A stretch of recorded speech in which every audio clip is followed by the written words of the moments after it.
तो दोस्तों आज भारत के वैज्ञानिकों की तरफ से एक बहुत बड़ी खुशखबरी निकल के सामने आई है और नए साल के अंदर भारतीय वैज्ञानिक भारतीय वायुसेना को एक ऐसा हथियार देने जा रहे हैं जिसके पास खुद की अपनी आंखें होंगी और खुद का अपना आर्टिफिशियल दिमाग होने वाला है। और यदि यह हथियार भारतीय वायुसेना के पास आ जाता है तो जो हमारे दुश्मन हैं वो खुद इसको मारते मारते मर जाएंगे, परंतु भारत का हथियार दुश्मन को तबाह करके ही खत्म होगा। दरअसल आप सभी भी जानते हो कि इस समय जो हमारी इंडियन एयरफोर्स है वो एक से बढ़कर एक हथियारों को खरीद रही है ताकि दुश्मनों के साथ यदि भविष्य में हमारी कोई भी लड़ाई होती है तो दुश्मन देश को इंडियन एयरफोर्स मुंह तोड़ जवाब दे सके। परंतु यदि दुश्मन के पास एक बहुत ही अच्छी क्वालिटी का और दमदार एयर डिफेंस सिस्टम है तो एयरफोर्स उतना अच्छा काम नहीं कर सकती है जितना कि वो करना चाहती है। और अभी हाल फिलहाल में रूस और यूक्रेन की लड़ाई में आप सभी ने इस बात को देख ही लिया है। और बस भारतीय वायुसेना किसी दुविधा को हल करने के लिए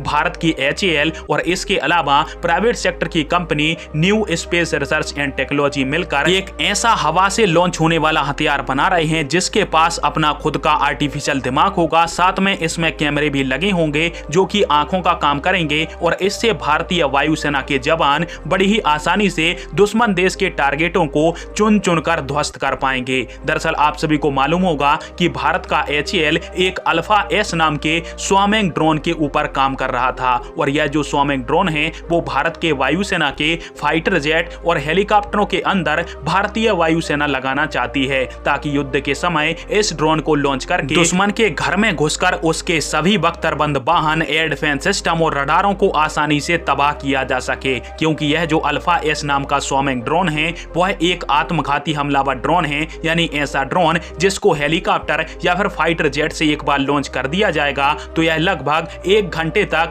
दुश्मन देश के ऊपर मंडराता रहेगा। और जैसे ही इस ड्रोन को अपने दिमाग यानी आर्टिफिशियल इंटेलिजेंस के हिसाब से दुश्मन का कोई पुख्ता टारगेट मिलता है और इस टारगेट के ऊपर यह ड्रोन जैसे ही लॉक करेगा तो उस टारगेट का बच पाना लगभग असंभव हो जाएगा, क्योंकि इस ड्रोन में कैमरे लगे हैं जिससे यदि टारगेट अपनी स्थिति को बार बार बदल भी देता है तो भी यह ड्रोन उस टारगेट को दौड़ा दौड़ा कर भी ध्वस्त कर सकता है। और इस ड्रोन को लेकर बड़ी खुशखबरी यह है कि जो हमारा HAL है वो इस ड्रोन की टेस्टिंग 2023 में ही स्टार्ट करने वाला है और 2024 तक भारतीय वायुसेना के हर फाइटर जेट और हेलीकॉप्टर के लिए यह जो ड्रोन है वो मिलना स्टार्ट हो जाएगा। इसके अलावा इंडियन आर्मी के लिए भी canister launch alpha S drone को तैयार किया जा रहा है जिसकी रेंज 35 से लगभग 150 किलोमीटर की है और इतनी रेंज में यह दुश्मन देश के किसी भी टारगेट को बड़ी ही आसानी से नष्ट कर सकता है। फिलहाल भारतीय वैज्ञानिकों की मेहनत के ऊपर आप सभी की क्या राय है, कमेंट बॉक्स में फिर आप दीजिएगा। वीडियो देखने के लिए धन्यवाद। जय हिंद।